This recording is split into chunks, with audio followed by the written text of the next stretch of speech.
Gerbiamas pirmininkė, ponios ir ponai, norėčiau pasveikinti komisijos sprendimą leisti Slovakijai nuo ateinančių metų sausio 1 dienos įsivesti eurą.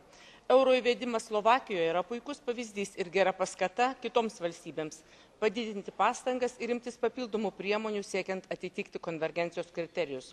Slovakija įsiveda eurą labai sudėtingomis pasaulio ir ES ekonomikos sąlygomis, brangstant kurui ir maistui, didėjant infliacijai. Todėl Slovakijos patirtimi turėtume pasinaudoti visi, siekiantis narystės eurozonoje ir jau esantis joje. Taip pat norėčiau pažymėti, jog Slovakijai tapo 16 eurozonos nare, yra būtina užtikrinti efektyvę Europos centrinio banko valdytojų tarybos sprendimo priėmimo tvarką.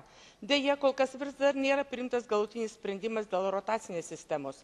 Norėčiau paraginti neatidėti rotacinės sistemos įsigaliojimo, kol valdytojų bus daugiau kaip 18 ir kuo skubiau nustatyti rotacinę sistemą, kad būtų kuo geriau pasiruošta ne tik Slovakijos įstojimui į eurozoną.